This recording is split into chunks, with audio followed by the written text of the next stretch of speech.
Hello everyone and welcome back to the Great Book of Grudges. My name is Nathan and I've been going back to the Beastmen lately. They're actually a comfort race for me. I like to go back and play them, and that's mostly because you don't have to think too much, you just have to smash and destroy, and the rework that they got alongside the Silence and the Fury DLC really brought up the Beastmen to a completely new standard. I would say that they feel like a Warhammer 3 race more than anything else. Now, that's not to say that the Beastmen are done. In fact, there's a few things that I would change or add into it. It's mostly just units, really. And it is likely going to be a while until we get any new Beastmen content for obvious reasons. They need to fix up some other races that need it first. But there's a fantastic amount of mods on the workshop, which we're going to talk about. We're going to highlight in this video, because these are the top 5 Beastmen mods, which will pretty much complete your Beastmen experience. We're going to do things a little bit differently. We're actually going to talk about everything together, because this kind of works as the definitive Beastmen experience. So let's just jump right in. I'm going to start off strong with Govs' Beastmen Overhaul mod. As you can tell here, the faction effects for the Lords have changed, so let's just quickly talk about Khazrak and go on to the other Lords. The first one is Dread cost minus 15% for all unit capacity upgrades. Increased experience gain plus 20% for units when fighting against Cathay, the Empire, Bretonnia, and Kislev. Evasion chance when using the Beast Paths plus 25% for all characters.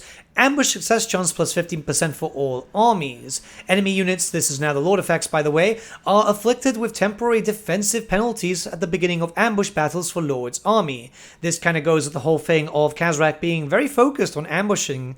Reduce bestial rage penalties and detection chance when in hidden encampment stance. This is again for Lord's effects. Attribute Vanguard deployment for Blessed-igors units in Lord's army. Attribute Vanguard deployment for Razorgore chariots in Lord's army, and enables poison attacks for all Ungor units in Lord's army. You're getting a lot of damage out here with Khazrak the One-Eye. If we look towards Malagor the Dark Omen, we have the following faction effects. Dread cost minus 50% for all hero capacity upgrades.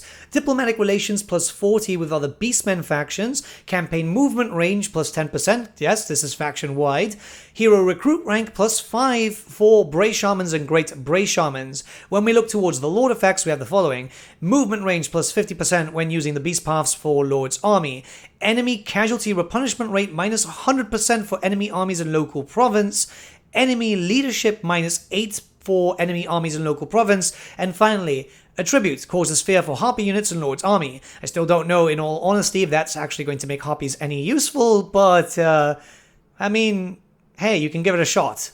Next we have Morga the Shadowgave, which is actually my favorite Beastmen Legendary Lord. The faction effects as follows. Unit capacity plus 4 for Chaos Spawn units. Attrition, minus 15% casualties suffered from all attrition for all armies.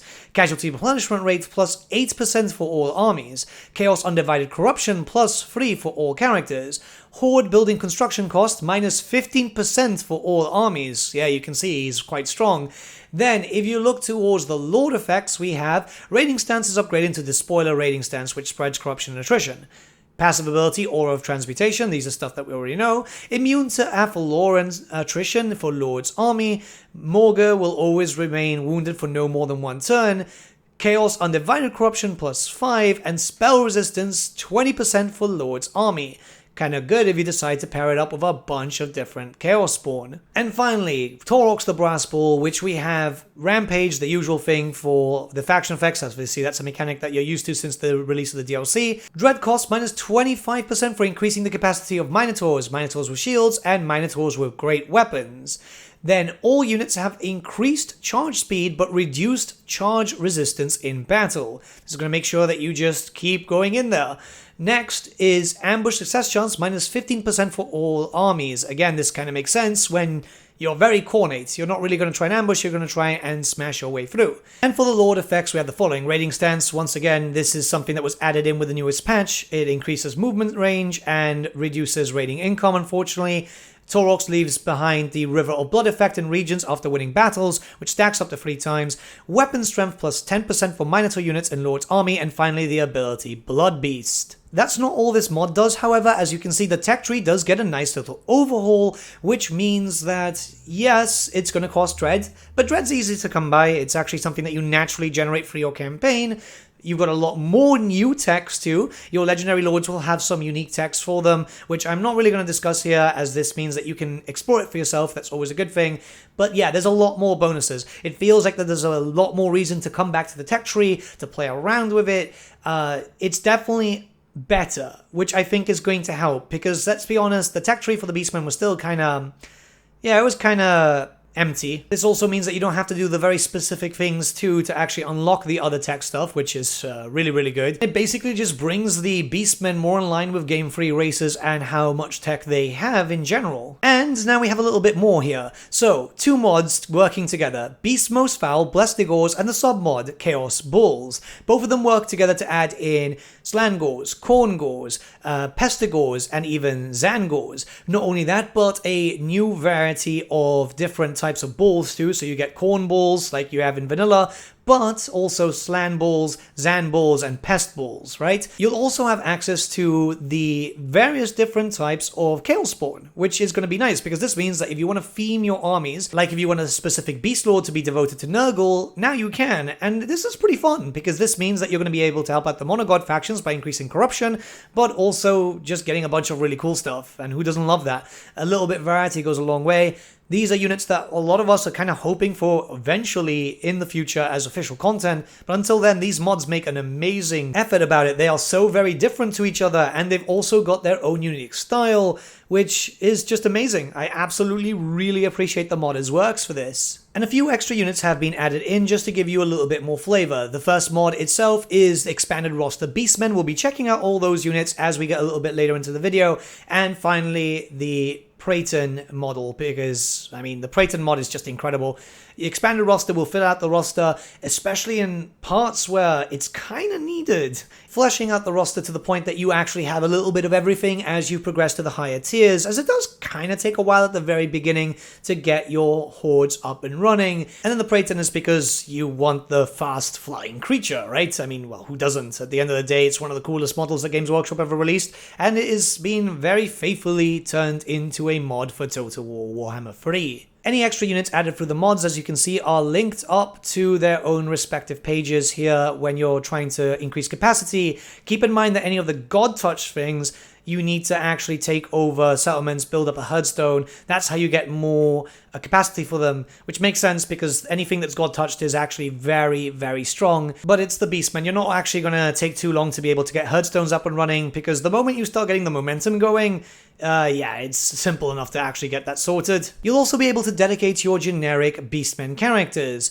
So you'll have options to mark them with Undivided, Khorne, Slaanesh, Tzeentch, or Nurgle. This is for both your lords and heroes, and obviously if you have a spellcaster, you will not be able to dedicate the character to Khorne because, well, you know, lore. But yeah, this is great. It gives you some bonuses. It increases capacity for units too, which means that you could be able to get some capacity without having to spend dread, and you can focus on spending dread on your actual, you know, tech tree and have a little bit of fun with that, or you could just get a lot of Minotaurs if you so wish. And here's something interesting, the Beastmen Overhaul mod will actually make minor Beastmen factions active. So as you can see here, I'm in Athaloran and I took over most of it, but one of the Beastmen factions actually took the Kingsglade to turn it into their own hearthstone, because they can do that now. I've played around with these mods active, and it's actually kind of interesting to see other Beastmen factions get quite aggressive and not being the weird nuisance that they are now, where they just show up, they raid, they attack a few settlements, and then they just die. Now they'll actually do something, which is cool. And now we can get a closer look at all the new units being added in. The Preyton is freaking awesome. You can see its stats. It's really good to move around. It's quite fast. You can have it fight in the trees if you so wish. I mean, Chaos Robbie is the guy who did this, and you can tell the talent there is just absolutely insane. There's so many good units being added here, and it's very important to use all of them together if you want the ultimate Beastmen experience. Like, for example, these boys, the Gouge Horns. Not that they get a lot of attention from the Chaos Gods, but these would basically be your Beastmen type of aspiring champions. It does add a little bit, it does have a little fun there. Once you boost them up, they actually do become quite violent, so it's just a case of getting them up and running, and there you go. Which, again, shows that you can get a lot going. Then when you look into the other units, of course, this is another type of Bestigor herd, but these ones are using additional hand weapons.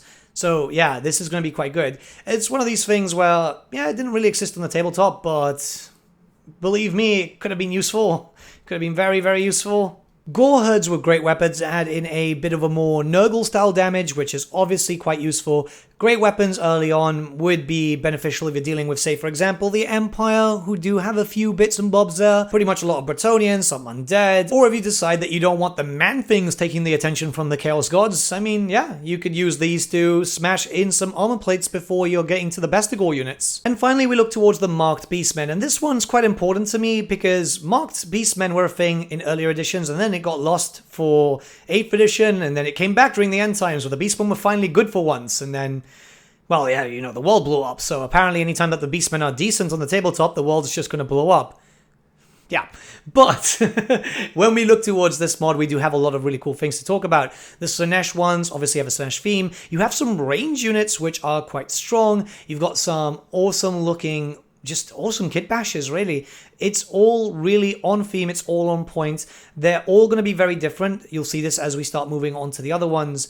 But I think that this is so important because the theming is great. The Slaanesh ones are fast and able to do a bit of range. The Tzeentchian ones are very tanky, they've got some anti-large, they've even got a lot of defense, some magical attacks too, which I think is just going to add to that theme once again. If you decide to use Malagor, you could have a few Tzeentchian bodyguards there, or, well, really with any great Ray Shaman too. But again, it fits really, really well with everything. They look absolutely amazing. I can't stop looking at these units. I think it's just a massive plus there. And everyone gets to benefit from this. Not just, you know, the Khorne Gors with Taurox, but just every different faction. You can see that again when you get into the Khorne ones. This just is going to help you have a better Taurox army. If you don't want all Minotaurs, but you want some Beast-igors, they're able to dish out a lot of pain. They're still a little bit defensive, which is kind of funny because I wouldn't really give them a shield. But it kind of works too, because at the end of the day, in the tabletop, you still actually would take Chaos Warriors of Khorne sometimes with shields just for the extra armor save, rather than just additional hand weapons. Great weapons also work quite well too, because you're hitting extra hard, and again, really good theming. I've been playing around with these mods. They're usually a part of my load order when possible. I will say that it does actually make it a lot more fun just to have a bit of a mix and have different armies devoted to different gods, having different herdstones everywhere. I must say though that if anything, the most visually impressive one that I've seen are the Pestigors, because they are like the old school miniatures, and it brings a wave of nostalgia back to me when you see these bloated, fat gores who are very, very durable, obviously have the mark of Nurgle and so on, able to do a decent amount of damage too once they get into close combat. It's just so great to be able to see that. They look like my childhood, essentially, which is great. You know, when you see these things, your old favorite models in game, it's really, really cool. And I definitely get this feeling here, especially when I start seeing like the themed bulls, because around the time that the end times that we could mark Chaos Beastmen again, it was kind of cool. You'd see people actually going into a big effort trying to have a marked army. Sadly, it ended the way it did, but yeah, it was awesome. Now, everyone's got a theme, so what about Morgur? Well, you have access to every Chaos Spawn now, which is kind of hilarious. You actually become a lot more terrifying as you get all the bonuses from each of them. Fun fact, by the way, the generic vanilla Beastmen Chaos Spawn is actually bugged right now, because, yeah, I don't know, you're going to see throughout the video clip here, at some points I just can't explain it. It's turning into a Chaos Spawn within a Chaos Spawn, I guess. But yeah, this is pretty cool. All in all these mods together really give you the definitive Beastmen experience, and I think that it's a great thing that you can get so many mods working together. I must say, playing Morgur and being able to have all the different types of Chaos Spawn, it does bring a lot of variety to the army. Obviously, in campaign, it's going to be a lot stronger because you're going to be able to get a lot of buffs for your Chaos Spawn. And I must say, again, this is just really, really fun. If you're looking for a reason to play the Beastmen, but you don't want to play vanilla for some reason, even though the vanilla version is quite fun, try out all these mods at the exact same time. You can find them down in the description below, and you're going to just enjoy yourself. Believe me, just bring Ruin, take on the Chaos Warriors, kill Archaon, take out all the Chaos Warriors who get the attention from the Chaos Gods, make the GOAT rule supreme, And with that being said, I'm going to let the rest of the battle play out, but you guys, let me know what you think about all these mods in the comments below. Let's start a bit of a discussion. I'll see you all again very, very soon. Have a good day.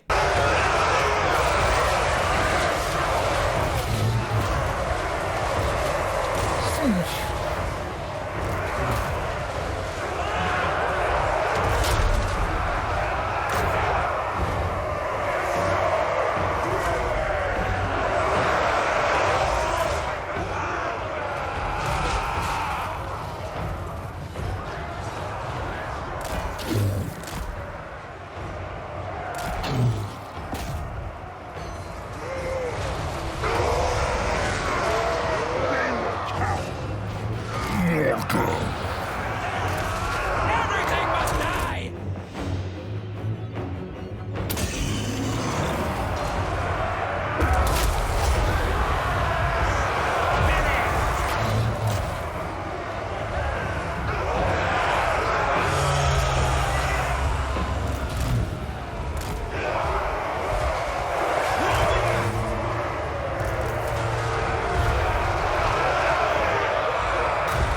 Not into sight.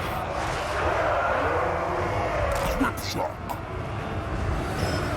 Bah!